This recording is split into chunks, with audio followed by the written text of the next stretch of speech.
These are hybrid composite beams. They are for the Safe and Sound Bridge program.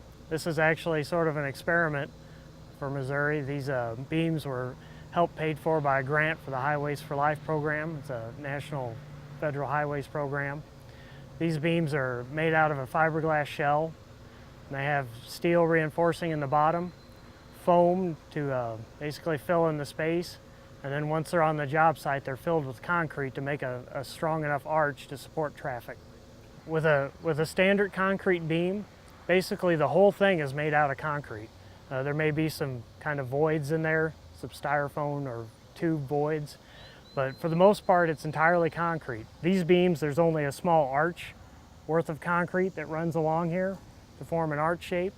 That's only about 6 or 8 inches thick depending on the size of the beam. So you end up using about 1/5 the concrete that you would for a normal beam. It's just as strong as a standard beam would be. With a standard beam, you have a lot of extra material in there that's not serving a purpose all the time. It's just there because you have to be able to make the beam. With this, they've optimized that, and all that extra material has basically been replaced by styrofoam that's hidden inside there. You can take these beams, several of them on a truck. You can fit 6 beams or more on one truck, take them to the job site, and then offload them there, as opposed to a standard beam, which are so heavy you can only ever put one on a truck. So you save a lot on shipping costs. You can use a smaller crane to set the beams since they're so light. These beams take what's called a self-consolidating concrete, which is basically a really flowable mixture. Most people would look at it and think it's too runny to be strong. Most of the time when you just start adding water to concrete, it loses its strength. But these beams are filled with that self-consolidating concrete that has special chemicals in it that help it flow basically right into place. If it was traditional concrete, it wouldn't be very good concrete at all, just by looking at it. But with the special chemicals in there, they hold all the aggregate in place and keep everything from separating out. You don't want all the water to leave, you don't want all the rock to fall to the bottom, and you don't want all the paste to do its own thing. So it keeps it all together.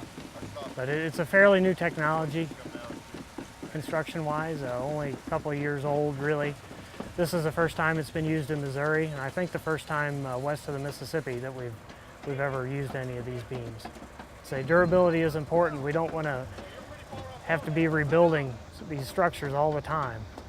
So, concrete beams, steel beams, they all deteriorate. Steel rust, concrete, the salt gets to it and starts eating it away. These are entirely fiberglass on the outside. So the fiberglass is a much more resilient material. The salt won't eat away with it, it won't rust. So we should have a much longer life out of these. The only part that sticks through the beam is actually these little ties right here, and they're a galvanized steel, so they shouldn't rust either. So we're hoping for a lot longer life out of a beam like this.